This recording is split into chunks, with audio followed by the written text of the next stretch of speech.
आगे विजय नामक जो ब्राह्मण है वो सिद्धि प्राप्त कर लेते हैं, वो अपने रास्ते चले जाते हैं, उनका रोल खत्म हो गया। और हमारे जो बाबा श्याम हैं, जिनका नाम बर्बरीक सुहृदय मौरवी नंदन मौरवे है, हमारे बाबा का नाम याद रखिए भाई। हमारे बाबा का नाम क्या है? सबसे पहला नाम बर्बरीक, उसके बाद दूसरा नाम है मौरवे, तीसरा नाम है सुहृदय, चौथा नाम मौरवी नंदन, पांचवा नाम भीम पौत्र, पौत्र माने पोता। ये सब नाम है हमारे बाबा के। और एक नाम अभी आया जो नागलोक में, जब वो नागराज वासुकी बोले ना कि आप हमसे गिफ्ट लीजिए, तो वहां पे उन्होंने हमारे बाबा को वीरेंद्र कहके, वीरवर कहके पुकारा था। वीरवर माने वीरों के वीर, और वीरेंद्र माने वीरों में इंद्र के समान, कि जिन्होंने एक क्षण में ही 9 करोड़ पलाशी दैत्यों का संहार कर दिया। अरे एक को मारने में कितना टाइम लगता है, 9 करोड़ को एक क्षण में मार दिया। ये सब हमारे बाबा ही कर सकते हैं। बोलिए श्री श्याम प्यारे की जय हो। अभी हमारे बाबा महिसागर संगम नामक तीर्थ में ही हैं, और वो नित्य जैसे देवियों की पूजा करते हैं, आराधना करते हैं, वंदना करते हैं, वैसे ही कर रहे हैं, और वहां पर सुख पूर्वक महिसागर में रह रहे हैं। लेकिन एक दिन जब वो देवी के कुंड, जल कुंड की रक्षा कर रहे थे महाराज जी, तब वहां पर 5 युवक आए और साथ में एक युवती भी थी। बर्बरीक जी ने उनको देखा नहीं था, क्योंकि वो कुंड में पहरेदारी कर रहे थे। कुंड के पास में देवी का एक मंदिर था, तो वो जो 5 और 1 6, 5 पुरुष और 1 महिला वहां पर जब आए, तो बर्बरीक जी ने उनको देखा नहीं। उन लोगों ने मंदिर में अपना सामान रख दिया, और भीमसेन जी को प्यास लगी, तो उन्होंने देखा कि वहां पर एक जल कुंड है, तो वो जल कुंड में जल पीने के लिए चले गए। और बर्बरीक जी चारों तरफ घूम के उस कुंड में पहरेदारी कर रहे थे कि कोई पशु, कोई राक्षस वहां पे न घुस जाए, उस जल को दूषित न कर दे। और जब बर्बरीक जी उधर मुंह करके खड़े थे, तभी भीमसेन जी इधर से कुंड में प्रवेश कर गए, और उन्होंने कुंड में हाथ पैर धोना शुरू कर दिया, कुल्ला करने लगा, भीमसेन करने लगे। तो भी जब बर्बरीक जी मुड़े, तो अचानक इतने दिन तो कोई नहीं आया, आज उन्होंने देखा कि एक पुरुष हट्टा खुट्टा नौजवान देवी के कुंड में प्रवेश करके जल में कुल्ला कर रहा है, हाथ पैर धो रहा है। तो बर्बरीक जी को क्रोध आ गया। उन्होंने कहा, क्या कर रहे हो, रुको रुको, जल कुंड को दूषित मत करो, इस पानी को गंदा मत करो, ये देवी के पूजा का जल है, इसकी पहरेदारी मैं कर रहा हूं। हाँ, मैं कैसा पहरेदार हूं कि मैं जरा सा पीठ इधर घुमाया और ये घुस गया, रुको रुको। तब भीमसेन जी बोले, दोनों जानते नहीं है कि दादा पोता है, क्योंकि इसके पहले कभी मिले नहीं थे। तो भीमसेन बोले, तुम वहीं रहो, मुझे प्यास लगी है, मैं तीर्थ यात्रा करते हुए आया हूं, तो मैं कुंड में जाके पानी नहीं पी सकता क्या? तो बर्बरीक जी बोले, तुमको पानी पीना है तो बाहर लाके पियो, कुंड में क्यों कुल्ला कर रहे हो? तो भीमसेन बोलते हैं, तुमको पता नहीं है कि तीर्थों में लोग जल में स्नान करते हैं, जल का पान करते हैं, पीते हैं, और तुम मना कर रहे हो।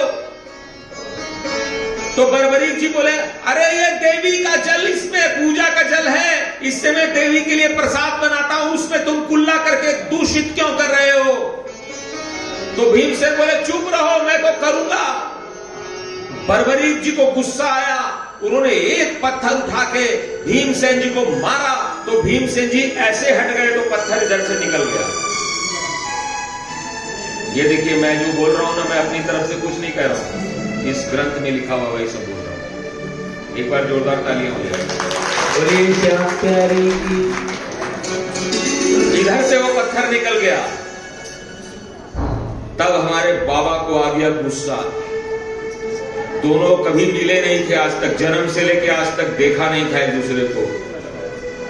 और फिर बाबा बर्बरीक आ गए, उन्होंने भीमसेन को उठा के पटक दिया। और दोनों में द्वंद्व युद्ध छिड़ गया दादा पोता में, दोनों अनजान हैं। भीमसेन को 10,000 हाथियों का बल प्राप्त है और हमारे बाबा तो अतुलित बलधारी है। 10,000 की क्या औकात उनके सामने में। उन्होंने बर्बरीक जी ने अपने दादा भीमसेन जी को इतना मारा, अनजाने में इतना मारा कि वो अधमरे हो गए। भीमसेन जी को लग रहा है आज तक मेरी दुर्दशा, इतनी दुर्गति किसी ने नहीं की थी, मेरे को इतना किसी ने नहीं मारा था आज तक जितना इस लड़के ने मार दिया। फिर बर्बरीक जी ने बोला कि तुमने बहुत बड़ा अपराध किया है, तुमने देवी के जल को दूषित किया है, मैला किया है, मैं तुम्हें अब जीवित नहीं छोड़ूंगा। और उन्होंने भीमसेन जिसमें 10,000 हाथी का बल है उसको ऐसे उठा लिया जैसे फुटबॉल उठाते हैं, और उठा के जैसे ही उसे थ्रो करने वाले थे, लेकिन अभी थ्रो नहीं किया था, तभी शंकर भगवान वहां पे प्रकट हो गए। ओम नमः शिवाय, बोलो शंकर भगवान। अभी ऐसे उठा के रखे हुए हैं बर्बरीक जी भीमसेन को, और वो ऐसे जैसे कि कोई पहलवान उठा के नहीं रखता बोझा को, ऐसे उठा के अब उसको फेंकने वाले ऐसे रखा हुआ है। तब शंकर भगवान कहते हैं, अरे तुम्हारे दादा हैं ये भीमसेन, इसको मत फेंको, तुम्हारे दादा हैं। तो बर्बरीक जी बोले मरवा दिया, उसके बाद बोलते हैं दादा है, और दादा पोते की बोला कुटवा दिया, मरवा दिया, छेदवा दिया, अधमरा कर दिया, उसके बाद बोलते हैं दादा है तुम्हारा, पहले क्यों नहीं बोले। तो शंकर भगवान ने मनी मन सोचा कि बड़ा घमंडी है, इसको पिटवाना बहुत जरूरी था,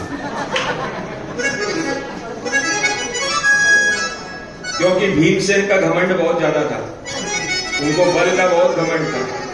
और हनुमान जी, शंकर भगवान भी उनके घमंड को नहीं तोड़ पाए थे। उनके घमंड को, भीमसेन के घमंड को किसी ने तोड़ा है तो वो स्कंद पुराण में खाटू श्याम जी की कथा में भगवान कृष्ण नहीं तोड़ा है। बोलो खाटू नरेश जय हो। बर्बरीक जी ने नहीं तोड़ा ना, कूट कूट के तोड़ा ना, लेकिन टूटा नहीं, तोड़ा फिर लास्ट में कृष्ण भगवान ने, बताऊंगा मैं आपको। इतने घमंडी भीमसेन जी। और अब बर्बरीक जी को लगा कि हाय मेरे से तो बड़ा अपराध हो गया कि मैंने दादा को कूट दिया, पीट दिया, अब मुझे जीने का अपराध, इस अपराध से बचने का कोई उपाय नहीं है। दुनिया में हर पाप का प्रायश्चित है, लेकिन अपने गुरुजनों के प्रति, अपने माता पिता के किए गए अपराध का कोई प्रायश्चित नहीं है। उसका तो एक ही प्रायश्चित है, मृत्यु। और बर्बरीक जी ने कहा कि मैं अब इस महिसागर संगम में कूदकर अपने शरीर का अंत कर दूंगा, त्याग दूंगा। और वो एक ऊंचे टीले पे चढ़ गए और वहां से कूद के महिसागर में अपने शरीर का अंत करने ही वाले थे, तभी देवियां प्रकट हो गई। और देवियों ने कहा कि हे बर्बरीक, तुम अपने शरीर का अंत स्वयं मत करो, ये विधि का विधान है। तुम्हारे शरीर का अंत पहले से लिखा हुआ है, जब महाभारत का युद्ध होगा और तब भगवान कृष्ण तुम्हारे शरीर का अंत करेंगे, तुम अभी मत करो। तब देवियों की बात मान ली हमारे बाबा बर्बरीक ने और बोला ठीक है। और फिर भीमसेन जी के पास में गए और रोने लगे, बोले दादा मैंने आपको मार दिया अनजाने में, मुझे क्षमा कीजिए। तो भीमसेन जी बोले कोई बात नहीं, अनजाने में मारा है ना, मेरा सब दर्द ठीक हो गया, सब दर्द मेरी जो हड्डी गड्डी टूटी थी सब ठीक हो गई बेटा, तुमने मेरे को पहचान लिया और मेरा और तुम्हारा मिलन हो गया, मेरा सारा दुख दूर हो गया। फिर धीरे थोड़ी देर में उन्होंने अपने दादा का हाथ पैर दबाया, हाथ जब छुआ तो उनका शरीर ठीक हो गया। उसके बाद में वो लोग उस मंदिर पे गए, वहां पे युधिष्ठिर, अर्जुन, नकुल, सहदेव और द्रौपदी जी भी थी, उन सब से बर्बरीक का परिचय कराया।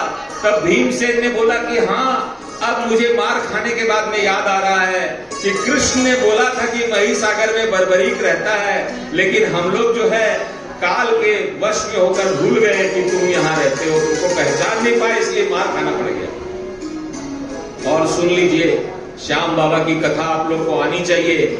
श्याम बाबा की कथा में लिखा है कि बर्बरीक जी के साथ भीमसेन जी की जो ये घटना हुई, उस घटना को याद रखने के लिए भीमेश्वर महादेव की स्थापना महिसागर में की गई। और आपके सामने जो मैं स्वामी संजय प्रभाकरानंद बैठा हुआ हूं, मुझे 3-3 बार महिसागर जाकर उस भीमेश्वर महादेव के शिवलिंग के मंदिर के दर्शन करने का सौभाग्य प्राप्त हुआ है, जिसको मेरे बाबा के सामने में भीमसेन जी ने स्थापित किया था। बोलो भीमेश्वर महादेव की। बताइए, यदि आप लोग को मौका लगे तो आप लोग जाइएगा देखने के लिए वो मंदिर। देखना चाहिए कि नहीं देखना चाहिए?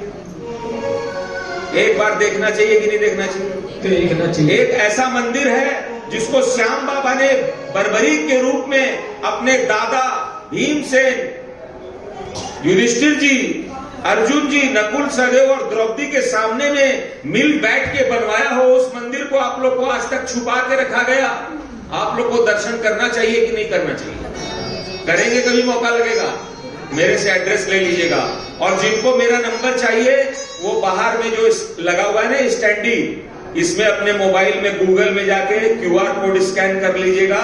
YouTube चैनल खुल जाएगा, उसमें मेरा एड्रेस दिया हुआ है। वहां पे ये कथाएं, आज की भी कथा उसमें अपलोड होगी, आप लोग सुन सकते हैं। और जब अपने घर पहुंचेंगे तो बोलिएगा, इसको स्कैन करके ले जाइएगा और बोलिएगा कि देखिए हम लोग श्याम बाबा के सच्चे दरबार की सच्ची कथा सुन के आए हैं। बोलो सच्चे दरबार जय। भीमेश्वर महादेव की स्थापना करी वहां पर, और फिर भीमेश्वर महादेव की स्थापना करने के बाद में सभी पांडवों ने एक दिन मन बनाया कि अब हम लोग यहां से प्रस्थान करते हैं। तो आइए शंकर भगवान का एक भजन हम लोग गा लेते हैं, क्योंकि इतनी बढ़िया कथा शंकर भगवान की अभी हुई है कि भीमसेन जी को बचा लिया पोते से, नहीं तो वो फेंक ही देता।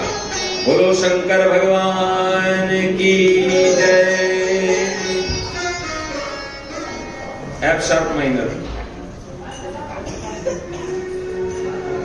शंकर भगवान का जयकारा लगा लिया। अब हम लोग श्याम बाबा के दरबार का भजन गाएंगे, ठीक है?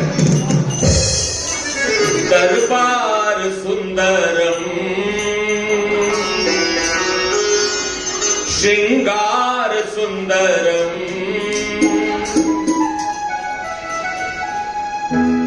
दरबार सुंदरम